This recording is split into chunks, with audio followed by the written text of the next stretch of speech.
Hey everyone, and welcome.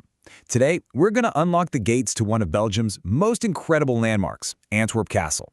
And let me tell you, it's a place with a story that's way more interesting than you might think at first glance. So what is the real story here? Is it just a medieval fortress, a lavish royal palace, or maybe even a modern movie set? Well, believe it or not, the answer is all of the above.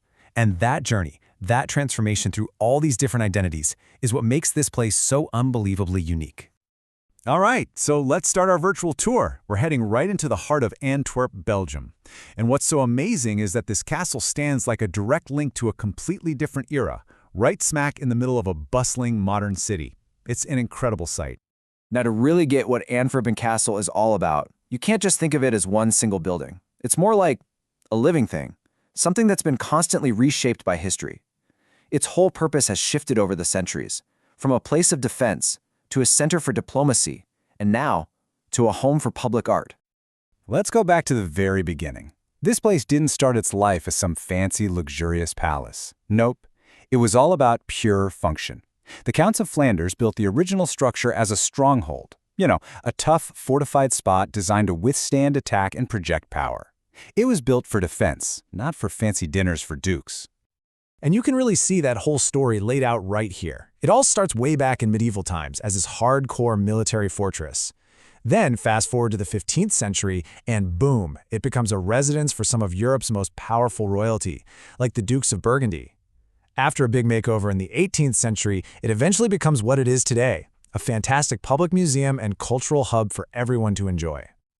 So, you might be asking, why right here? What made this spot so special? Well, it all comes down to that classic real estate mantra, location, location, location. Being so close to the city and the harbor meant whoever controlled the castle controlled everything. The trade, the access. It was basically the strategic command center for both military and royal power. Okay, so we know why it was built. Now let's actually step inside. Because, trust me, as impressive as this place looks from the outside, the architectural treasures waiting within its walls tell an even richer story. Once you're inside, you'll notice something really interesting. The architecture is this incredible mashup of two different styles. On one hand, you've got this super dramatic Baroque influence. You can see it in all the ornate decorations and those grand sweeping staircases. But then, that's balanced out by the Renaissance Revival style, which is all about clean symmetry and perfect proportion. It's a beautiful clash of design ideas, right there in the stonework. Our first stop inside is the castle's absolute heart, the Great Hall. I want you to just picture this place. This was the center of all courtly life. This is where royalty held massive feasts, made grand announcements, and hosted the most important gatherings. And this room was designed to do one thing: impress you. Seriously, just imagine standing under these unbelievably high ceilings, surrounded by all the intricate stone carvings and ornate decorations. This whole room was built to make you feel a little bit small and to project the immense power of its owners. Okay, so from the grand public heart of the castle, let's move to its spiritual one, the chapel.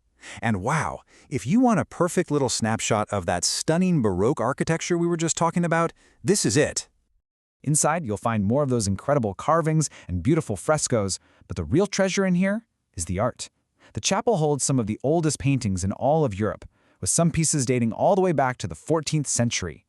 Just incredible. And that's a key thing to remember about this castle.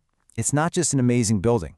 It's also a world-class art gallery. It houses a truly unbelievable collection of art, making it a genuine treasure trove of the legendary Flemish masters. And we are talking about the heavy hitters, the rock stars of the art world. Inside these very walls, you can find works by geniuses like Peter Bruegel the Elder and Jan van Eyck. The castle isn't just a piece of history, it's a guardian of it. So, that's the past. But what role does an ancient fortress like this play in our modern world?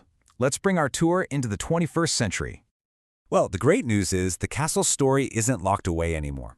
Today, it's owned by the Flemish region, and it's completely open to the public as a museum and a cultural center. That means its incredible history now belongs to everyone. And because of that, get this, more than 500,000 visitors walk through its doors every single year. That makes it one of Belgium's most popular destinations for sure. It's also got some serious official recognition. Now, here's a key detail. The castle isn't a UNESCO World Heritage Site all by itself. It's actually a key part of the larger Antwerp City Centre, which got that prestigious designation back in 2013 for its outstanding cultural value. And hey, here's a fun fact for you. If the castle's walls look a little familiar, they probably should. This historic site has moonlighted as a filming location for some major productions, including the hit film In Bruges and the global phenomenon Game of Thrones. Which kind of brings us back full circle, doesn't it? From a medieval stronghold to a royal court, from an art gallery to a movie set, this castle has witnessed centuries of secrets, battles, and celebrations. It really makes you wonder, if these ancient walls could talk, what do you think would be the very first story they'd choose to tell?